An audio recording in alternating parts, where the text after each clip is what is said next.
눈에 띄는 디자인과 깔끔한 마감을 보여주는 아기자기한 전동 킥보드.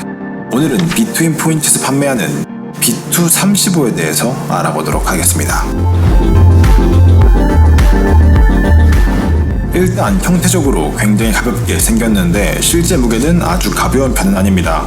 실직했을 때 대략 15kg 정도 무게를 보여주고 무게 중심도 앞쪽으로 쏠려 있어서 들었을 때 절대로 가볍게 느껴지긴 어렵죠.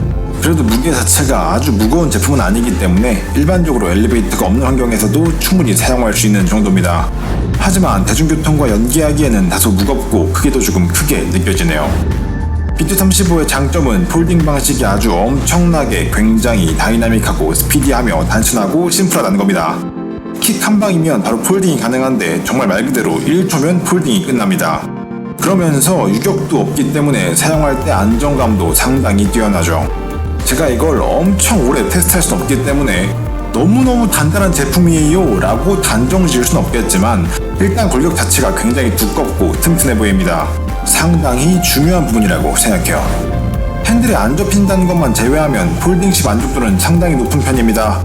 차량에 싣고 다니면서 정말 짧은 거리를 이동하는 목적으로 이용하시는 분들에게는 상당히 매력적인 포인트가 있는 제품이라고 생각합니다. 8인치의 통타이어가 앞뒤로 장착되어 있고 서스펜션은 뒤에만 있습니다. 핸들의 높이 조절은 따로 되지 않고 각도만 아주 살짝 조정할 수가 있죠. 우선 전체적으로 주행감은 나쁘지 않은 편입니다. 보도블록에서도 어느 정도 탈만하고 생활도로에서는 상당히 부드러운 주행이 가능한 정도라고 할 수 있겠는데요. 통타이어지만 약간은 말랑한 재질로 되어 있는 타이어와 약간의 탄성이 있는 발판이 어느 정도의 잔진동을 흡수해주고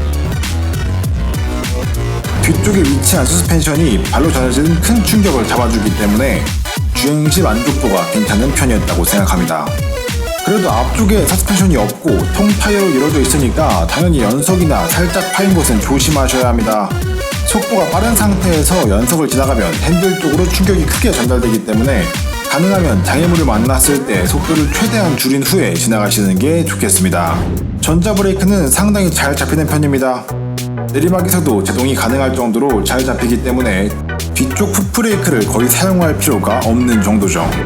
브레이크 레버 감도도 적절해서 제동에 대한 부분은 상당히 마음에 들었던 것 같습니다. 그래도 만약을 대비해서 항상 풋브레이크의 존재는 잊지 말고 기억하시면 좋겠습니다.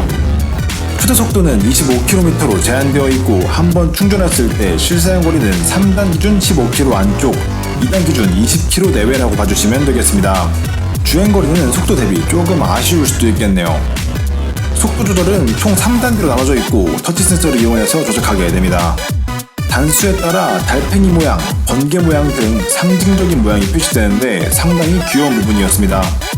터치 방식이기 때문에 주행하면서 속도를 조절하기는 조금 어려운데 사실 이런 제품의 경우 주행 중에 속도를 변경할 일이 거의 없긴 하죠. 모터 파워는 일반적인 8인치 제품들과 비슷한 편입니다. 가격대가 제법 있는 제품임에도 36V에 350W로 스펙 자체가 좀 낮은 편이고 실제 등판을 할 때도 조금 부족함을 느낄 수 있는 정도라고 할 수 있겠습니다. 75km 기준 4에서 6교 정도 되는 넓은 육교를 지난 것까지가 비투 35의 등판력의 한계라고 보시면 되기 때문에 라이딩을 하면서 직접 킥을 해줘야 하는 상황이 왕왕 있을 수 있겠습니다. 지금 보시는 곳이 대략 6도 정도 되는 언덕인데 배터리가 많을 때는 10km/h 정도의 속력으로 수월하게 올라가지만 배터리가 적어지면 약간 힘들어하기 때문에 발구름이 필요할 수도 있겠습니다. 8도가 넘어가는 언덕이라면 무조건 발로 차주시는 게 나을 겁니다. 조금은 아쉬운 부분이었어요. 그래도 차고가 워낙 낮은 편이라서 발구름의 동작이 자연스럽다는 건 다행이겠죠. 이 제품의 강점 중 하나는 배터리가 손쉽게 분리된다는 겁니다. 열쇠만 있다면 정말 간단하게 분리가 가능하죠. 배터리만 분리해서 충전할 수 있으니까 제품은 현관에 세워두고 배터리만 안에서 충전하는 등의 방법으로 활용하시면 되겠습니다. 그리고 이 배터리는 일반적인 보조 배터리로도 사용을 할 수가 있는데요. 보통의 스마트폰이라면 이론상으로 대략 20번 이상 완충할 수 있는 초대용량 배터리라고 보시면 되겠습니다. 이 제품은 아주 대중적인 모델이라기보다는 디자인과 마감 그리고 단단한 느낌의 전동 킥보드를 찾으시던 분들이 살펴볼 만한 제품이었습니다. 개인적으로 마감과 디자인이 정말 훌륭한 수준이라고 생각하며 발판과 손잡이, 폴딩부 등 디테일도 상당했던 모델이라고 생각합니다. 핸들부와 전면부에 들어오는 LED도 깔끔하고 전체적으로 대충 만든 부분 없이 하나의 제품다운 모습을 취하고 있죠. 보통의 전동 킥보드에서 찾아볼 수 없는 매우 만족스러운 부분이었습니다. 패키징에 굉장히 많은 공을 들였고 박스에서 꺼낸 후 손볼 것이 거의 없었기 때문에 선물용 전동 킥보드로도 적합해 보였습니다. 개양 스쿠티 프로는 너무 비싸다. 그런데 나의 고마움을 표현하기 위해서 퍼스널 모빌리티를 선물하고 싶다 라고 하시면 나쁘지 않은 제품이 될 수 있다는 말이겠죠. 그런데 아쉬운 게 몇 가지 있었습니다.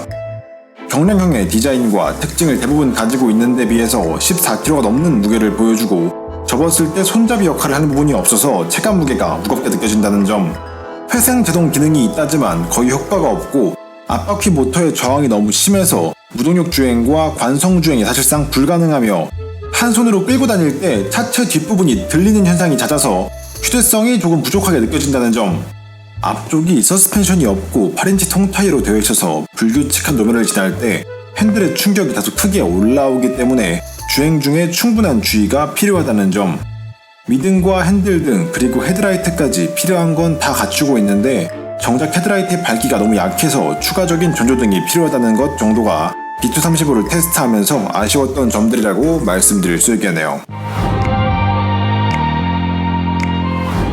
B235는 정말 훌륭한 마감과 디자인을 가지고 있었고 아주 간편한 폴딩 방식과 단단한 구조를 가지고 있는 전동 킥보드였습니다. 정말 막 타지만 않는다면 타다가 어디가 부러질 만한 부분도 적어 보였고 실제로 타보면 유격 없이 짱짱한 느낌을 전해주죠.